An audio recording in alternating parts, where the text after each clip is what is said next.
Assalamualaikum warahmatullahi wabarakatuh. Alhamdulillahirabbil alamin wa bihi nasta'inu ala umuri dunya waddin. Assalatu wassalamu ala asrofil anbiya wal mursalin wa ala alihi wa sahbihi ajmain. Asyhadu an la ilaha illallah wahdahu la syarikalah wa asyhadu anna Muhammadan abduhu wa rasuluh la nabiyya ba'dah. Allahumma sholli wa sallim ala nabiyyina Muhammad wa ala alihi wa sahbihi wa man tabi'ahu bi ihsanin ila yaumiddin. Bapak Ibu hadirin sekalian, jamaah salat zuhur Masjid Air Fakhruddin yang dimuliakan oleh Allah, juga kepada para kru dan kepala BPM Badan Pemakmuran Masjid Air Fakhruddin, Bapak Dr. Andes Sunarto, MAG, dan para staf yang saya muliakan. Alhamdulillah pada siang hari ini kita bisa mengawali satu program yang dicanangkan oleh Badan Pemakmuran Masjid Air Fakhruddin Universitas Muhammadiyah Malang, yaitu kajian tafsir rutin.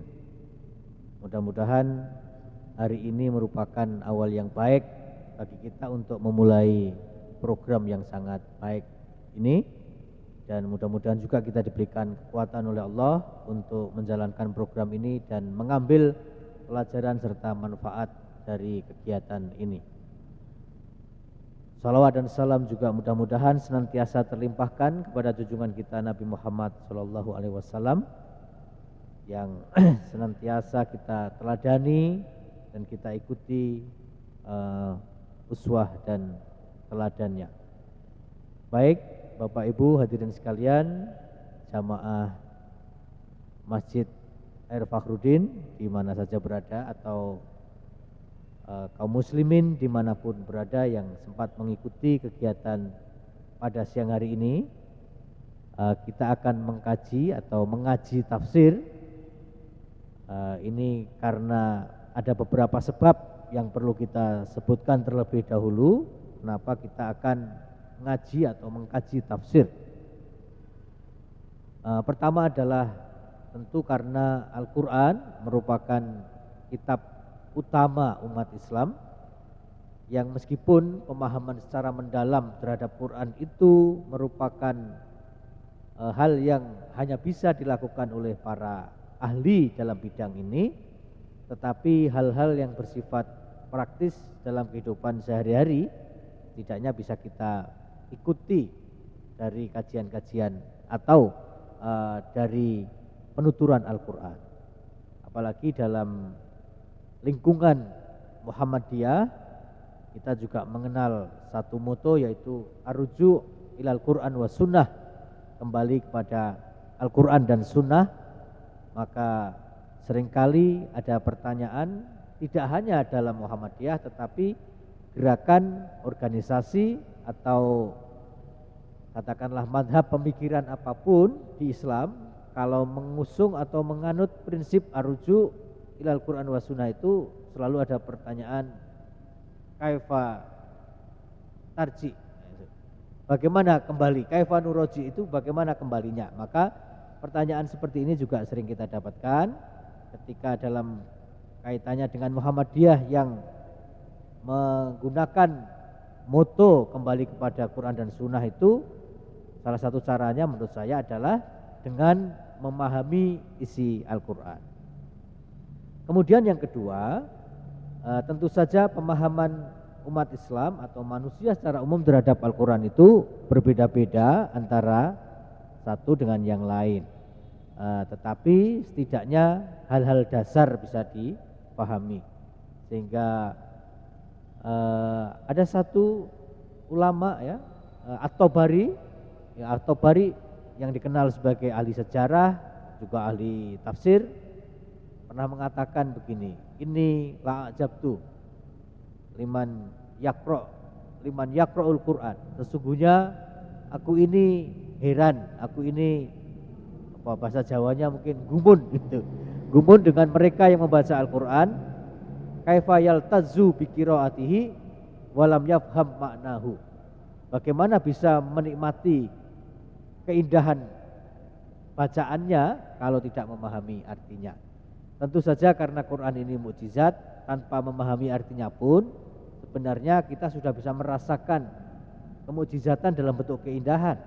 Tetapi ketika dibarengi dengan pemahaman makna tentu akan lebih jauh keindahan yang kita rasakan. Yang ketiga, dalam menentukan tafsir apakah yang akan kita kaji secara rutin mulai hari ini, tentu ini tidak mudah. Setidaknya kami, saya dan Pak Sunarto berdiskusi ini apa baiknya yang kita baca begitu. Memang secara pribadi dengan beberapa kawan di luar UMM, saya memiliki program mengaji Al-Manar, tafsir Al-Manar yang ditulis berdua oleh Muhammad Abduh, separuhnya ditulis oleh Muhammad Abduh, tapi ketika Muhammad Abduh wafat kemudian kelanjutannya diteruskan oleh muridnya Muhammad Rasyid Ridho. Itu sudah ada sekitar 15 episode yang saya lakukan bersama teman-teman di luar UMM tapi masih dalam lingkungan Muhammadiyah. Puasa kemarin juga begitu, kita sempat baca, tapi tentu saja kita akan lihat itu. Kemudian saya mengusulkan kepada Pak Narto, apakah kita akan terus membaca Al-Manar atau yang lain. Yang saya usulkan adalah ada satu tafsir yang berjudul Tafsirul Muyassar. Jadi kalau dibahasakan atau diterjemahkan gitu mungkin terjemahnya tafsir enteng-entengan. Tafsir permulaan lah gitu. Kenapa demikian? Tentu saja karena kita menyadari audiens dari kajian ini kan tentu tidak satu kalangan gitu. Sementara saya membaca tafsir Al-Manar dalam beberapa episode kajian dengan kawan-kawan itu memang akan terasa Al-Manar itu sangat mendalam, tapi pada saat yang sama juga tingkat ilmiahnya sangat tinggi itu. Bahkan menurut Profesor Quraish Shihab itu adalah tafsir rasional yang rasionalitasnya itu sangat tinggi. Nah, kita akan memilih tafsir Al-Muyassar ini yang merupakan gabungan dari penulisnya itu gabungan dari banyak sekali ulama. Jadi ini seperti kompilasi dari berbagai macam tafsir yang dikumpulkan sehingga aneka corak bisa kita dapatkan. Nah, pada hari ini kita akan mulai dengan membaca Al-Fatihah. Memang sangat sederhana tafsirannya ya. Baik, saya mulai saja dari halaman pertama. Ini ada PDF-nya ya, sehingga mungkin bagi teman-teman yang berkeinginan mengakses bisa juga nanti kita bagi. Suratul Fatihati, surat Al-Fatihah, tentang nama. Jadi ini diawali dengan nama.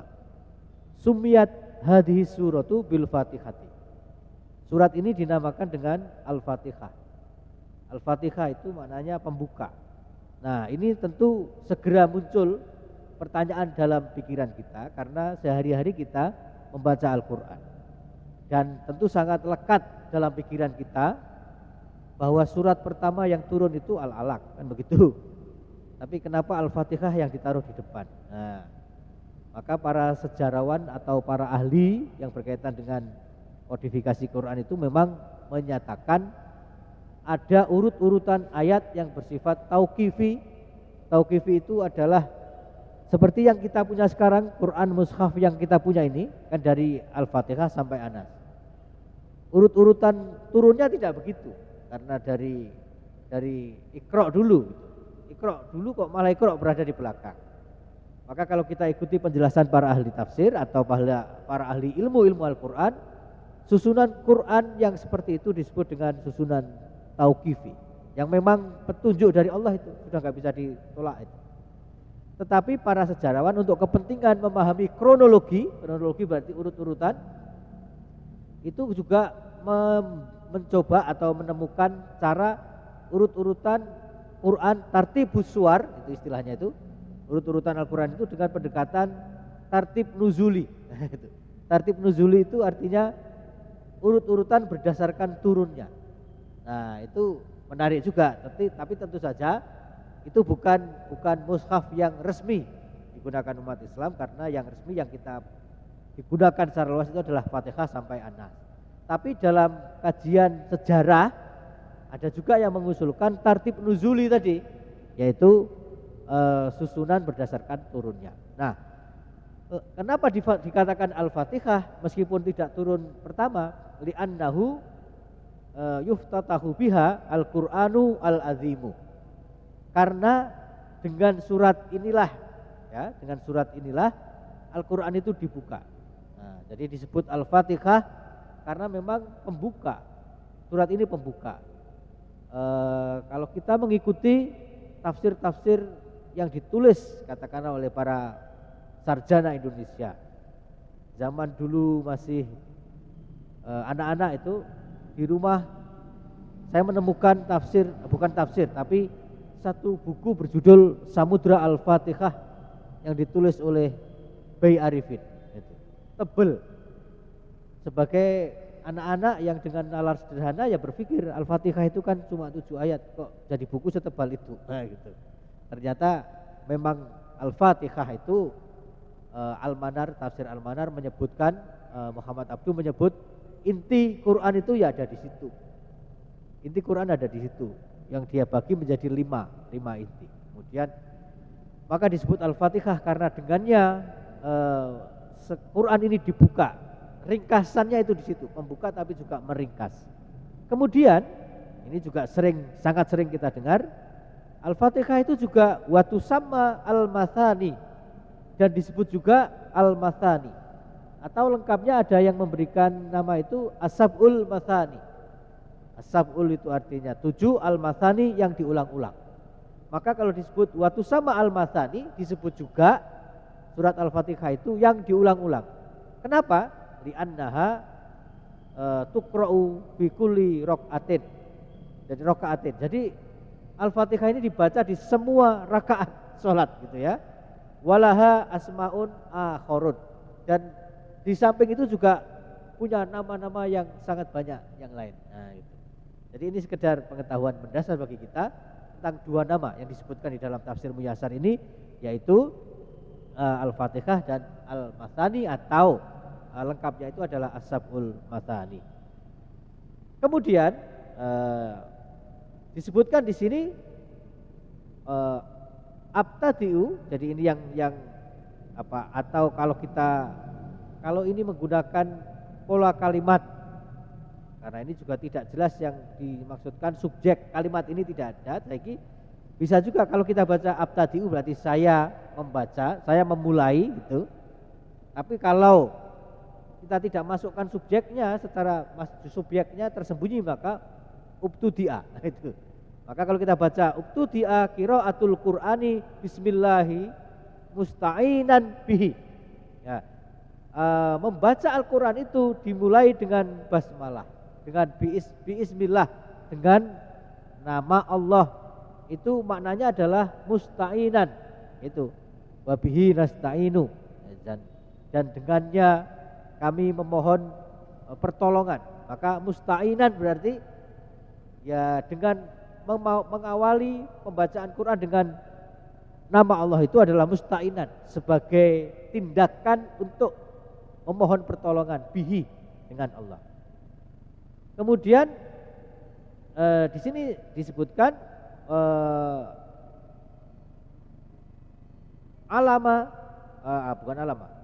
al-ma'bud bihaqqi duna siwahu. Nah, karena apa?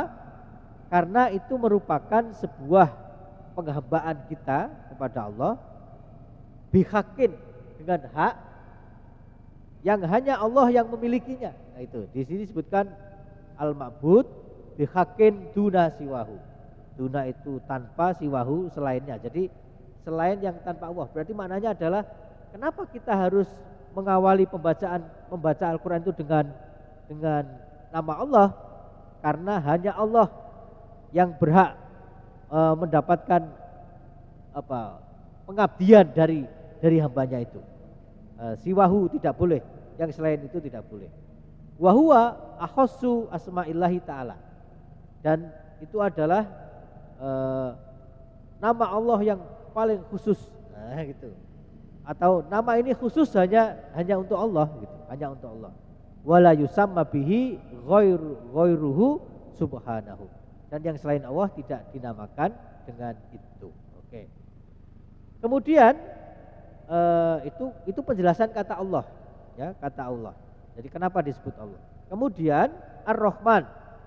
Ar-Rahman itu di sini disebutkan Dzir-Rahmah Al-Amah alladzi wasa'at rahmatuhu jami al-khalqi. Maknanya adalah ini dalam tafsir kita selalu menemukan pembahasan ya tentang perbedaan makna Rahman dan Rahim. Nah, di sini dikatakan Dzir-Rahmah Al-Amah. Kalau disebut Ar-Rahman itu maknanya adalah Dzir-Rahmah Al-Amah alladzi wasa'at rahmatuhu jami'al khalqi. Maknanya adalah kalau disebut Ar-Rahman itu berarti ya Allah memberikan segala sesuatu kepada siapa saja. Diperluas kepada seluruh ciptaan Allah. Karena itu mungkin ada pertanyaan ya. Biasanya itu dalam ceramah-ceramah kita sering menemukan para mubaligh menjelaskan tentang perbedaan Ar-Rahman dan Rahim itu misalnya dari ungkapan saya ini sudah beriman tapi kok tidak dapat katakanlah rezeki dalam bentuk kekayaan misalnya. Tapi orang-orang yang tidak beriman dalam arti iman Islam itu kok kaya itu. Maka biasanya jawabannya itu adalah itu merujuk kepada sifat Rahmannya Allah. Jadi Dzir-Rahmah Al-Amah tadi itu. Tapi Ar-Rahim, nah Ar-Rahim ini kemudian disebutkan di sini bil mu'minin. Nah, tapi kalau Ar-Rahim itu maknanya kasih sayang Allah hanya kepada orang-orang yang beriman saja. Nah, ini perbedaannya begitu. Jadi sekali lagi Ar-Rahman itu adalah Ar-Rahmah Al-Amah alladzi wasa'at alladzi wusi'at li jami'il khalqi, yang diperluas tidak terbatas kepada kelompok tertentu, bukan hanya kelompok, bahkan kelompok makhluk tertentu, tapi semua makhluk. Nah, gitu. Tapi kalau Ar-Rahim itu maknanya kasih sayang Allah kepada orang-orang yang beriman saja. Wahuma ismani min asma'ihi ta'ala. Dan Ar-Rahman Ar-Rahim itu adalah dua nama di antara banyak nama yang dimiliki atau yang dilekatkan oleh Allah, dilekatkan kepada Allah Subhanahu wa ta'ala, yang merupakan isbatu sifatir rahmatillahi ta'ala. Yang ini menegaskan, sekali lagi menegaskan sifat Rahman Rahimnya Allah Subhanahu wa ta'ala. Sebagaimana juga bisa disebutkan bisa ditemukan dalam kemurahannya. Kemudian sedikit lagi, as-sana'u 'alallahi bisifatihi allati kulluha ausafun kamalun. Jadi as-sana' itu kalau kita merujuk kepada tafsir Al-Manar itu dijelaskan secara rinci tentang makna alhamdu. Hamdu itu kan artinya puji ya, alhamdulillah. Karena itu tidak ada hal di dunia ini, kebaikan di dunia ini yang kita dapatkan kecuali kita harus menyebutkan alhamdulillah. Mananya adalah kita memperoleh semua ini hanya karena kekuasaan Allah.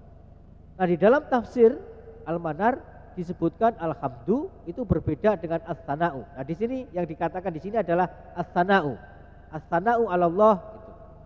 Kalau alhamdu itu menurut tafsir Al-Manar ya, itu pujian tapi sifatnya netral. Netral. Tapi kalau as-sana itu sudah jelas pasti positif. Artinya orang itu bisa dipuji, bisa juga dicaci misalnya begitu ya. Tapi as-sana itu sudah tidak bisa diartikan lain kecuali pujian yang kepada hal-hal yang bersifat positif. Maka as-sana'u 'alallahi bisifatihi. Pujian kepada Allah atas segala sifatnya. Allati kulluha ausafun kamalun. Yang semuanya merupakan sifat-sifat yang sempurna. Wa bi ni'amihi adz-dzahirah wal batinah. Karena nikmat Allah itu terbentang paling tidak dalam dua dimensi, yaitu al-batinah, ad-dhahirah wal batinah, ad-diniyah wa dunyawiyah. Nah, gitu. Dalam bidang agama dan juga dalam bidang keagamaan. Karena itu kan kalau kita ikuti tafsir-tafsir yang lain, ya intinya agama ada di sini ya karena mengajarkan dua dimensi itu. Oke. Kemudian al-qaim wa huwa subhanahu al-munsi'u lil khalqi. Nah, jadi itu tadi sekali lagi Allah adalah pencipta yang tidak hanya menciptakan tapi juga mengatur, ya, mengatur dan juga melakukan supervisi, mungkin begitu ya, kontrol, pengawasan terhadap apa-apa yang diciptakan. Al-qaimu bi umurihim, juga mengatur segala urusan manusia. Al-murabbi li jami'i khalqihi bi ni'amihi. Al-murabbi sekali lagi pengatur, ya, yang berkuasa atas segala ciptaan Allah dengan segala nikmatnya. Wali auliyaihi bil iman wal amal as-sholih, dan kepada mereka-mereka yang berwali, beraulia kepada Allah akan mendapat dalam hal iman. Jadi kalau kita beriman kepada Allah, meniatkan segala perbuatan solih kita kepada Allah, maka itulah yang disebut dengan waliullah. Nah, sehingga baik hadirin sekalian yang dimuliakan oleh Allah, saya kira begitu untuk edisi pada hari ini. Kita membaca tafsir Al-Fatihah dari tafsir Al-Muyassar. Mudah-mudahan sedikit pelajaran yang kita dapat pada hari ini pelan-pelan membukakan pengetahuan baru dan wawasan baru dalam kehidupan beragama kita, dan mudah-mudahan pengetahuan baru itu menambah keimanan kita. Bagaimana sering para ulama menyebutkan, dan tidaklah bertambah ilmu itu kecuali bertambah keimanan. Maka itulah yang disebut dengan ilmu yang bermanfaat. Demikian, kurang lebihnya mohon maaf. Billahi taufik wal hidayah, waridho wal inayah. Wassalamualaikum warahmatullahi wabarakatuh.